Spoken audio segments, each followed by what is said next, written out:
여러분 안녕하십니까, 강신업 변호사입니다. 김정은이 탄 열차가 오늘 새벽 북중 국경선을 넘었습니다. 최선희 등이 수행하고 있는데요, 리설주와 김주애가 동행하고 있는지 여부는 아직 언급이 없습니다. 북한은 원칙적으로 열차가 움직이는 중에는 보도를 하지 않고 이제 중국에 도착한 다음에 보도를 하는데요, 이번에는 이례적으로 신속 보도를 하고 나섰습니다.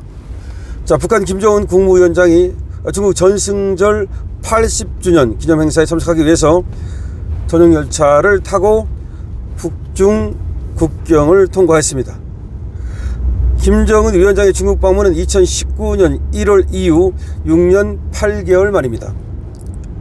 북한 관영 라디오 조선중앙방송은 김정은 동지께서 중국 인민 항일전쟁 및 세계 반파쇼 전쟁 승리 80돌 기념행사에 참석하시기 위하여 9월 1일 전용 열차로 평양을 출발하셨다면서 전용 열차는 2일 새벽 국경을 통과했다고 보도했습니다.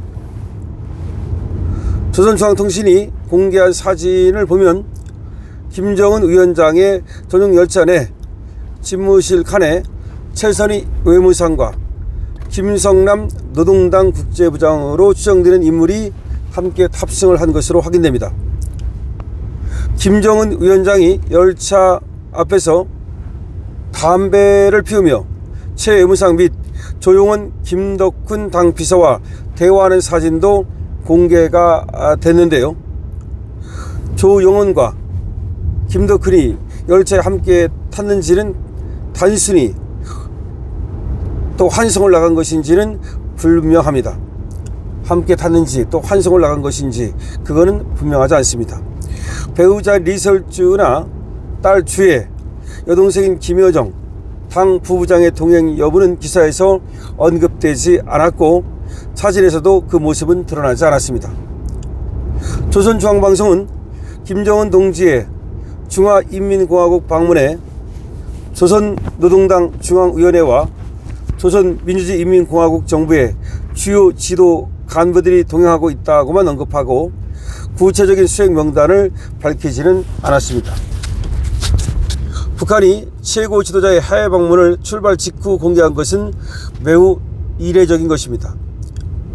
2023년 9월 10일 평양에서 출발해 러시아를 방문할 때는 이틀 뒤인 9월 12일 관영 매체를 통해 보도한 바 있습니다. 김 위원장을 태운 열차는 신의주와 중국 단둥을 잇는 압록강 철교를 이용해 국경을 건너는 것으로 추정되며 이날 베이징에 도착할 것으로 예상이 됩니다. 김 위원장은 시진핑 중국 국가주석의 초청으로 3일 베이징에서 열리는 중국 전승절 80주년 열병식 행사에 블라디미르 푸틴 러시아 대통령 등과 함께 참석할 예정입니다.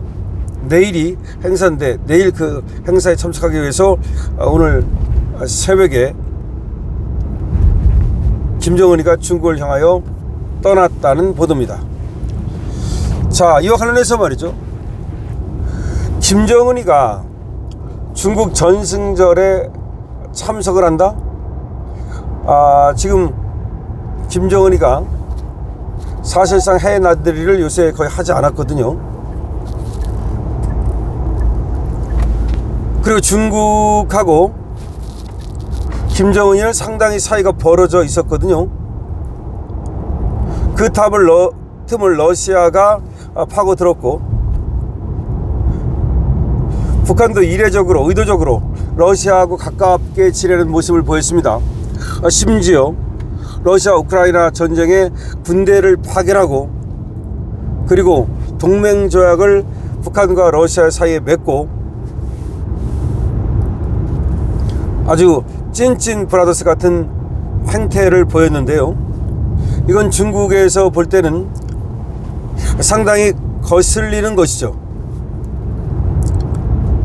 중국은 북한을 사실상 자신의 속국으로 생각하고 있는데, 특히 동북공정이라든가 서해공정이라든가 이런 한반도 공정에서 보듯이 중국은 과거 북한 땅이 자신의 땅이라고 그렇게 우길 만큼, 자기네 역사라고 우길 만큼 고구려가 그렇게 북한을 갖다가 사실은 자신이 병합해야 할 상대로 여기고 있는데 북한이 러시아하고 가까워지는 것을 상당히 꺼렸다고 봐야 됩니다.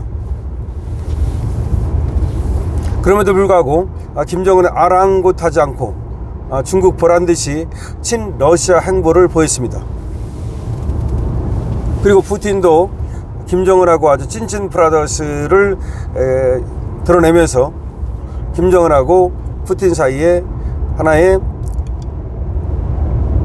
피 같은 동맹이라고 할까요? 어느 한쪽이 어려워지면 다른 한쪽이 돕는다, 이런 어떤 룰이 만들어졌습니다.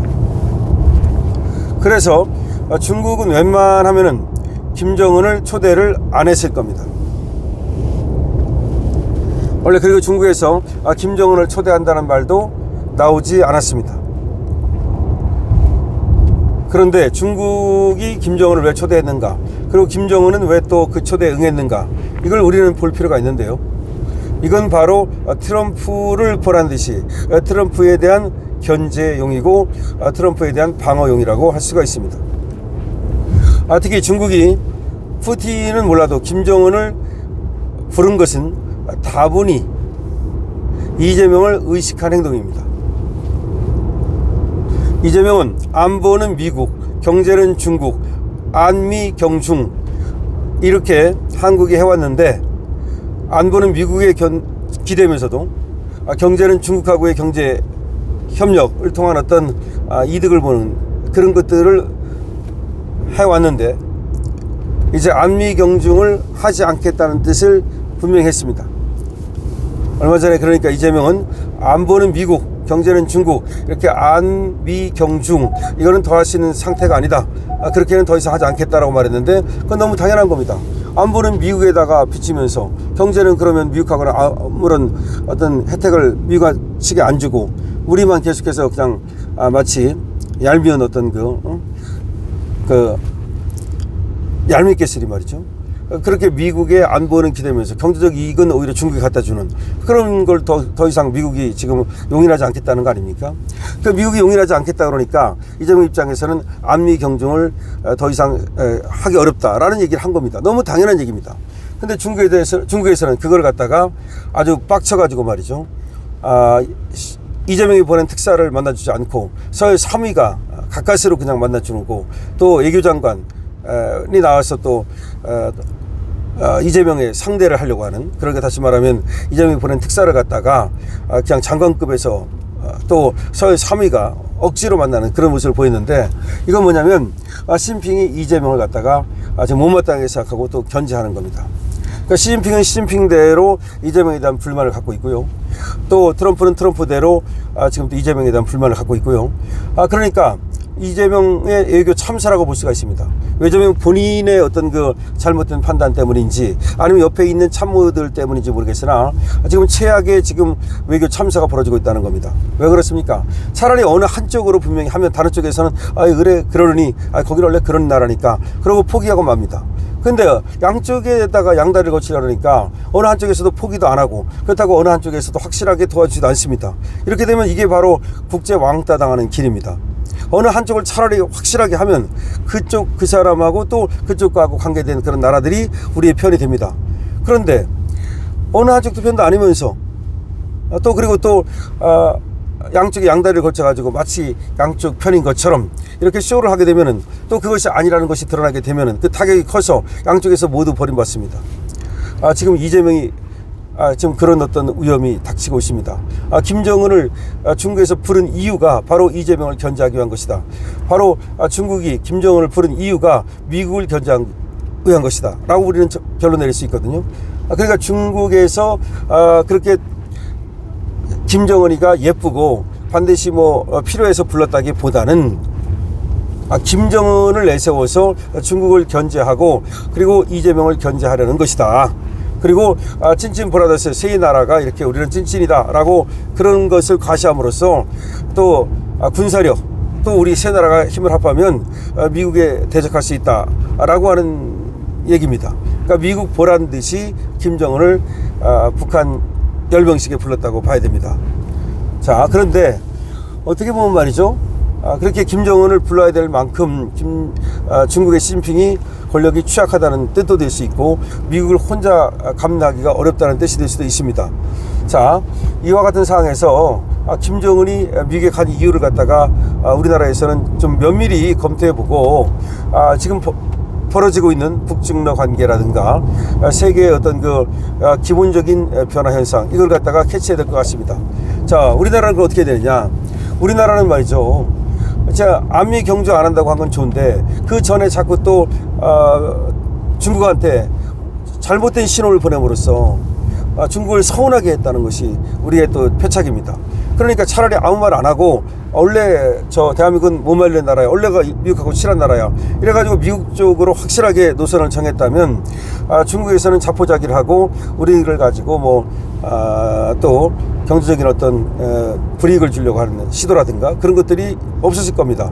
근데 우왕좌왕하는 사이에 양쪽에서는 모두 기대를 갖게 됐고 양쪽에서 모두 실망하게 됐고 그러니까 국익위기에서는 참사가 벌어졌다고 해도 과언이 아닌 거죠. 자, 이거를 갖다가 이제 다시 복원하기 위해서는 어쨌든 많은 시간과 노력이 필요할 텐데 지금 이재명 정권한테만 맡겨놓을 수가 없으니까 우리 민간 외교도 같이 이제 또 나서야 될 것으로 보는데요.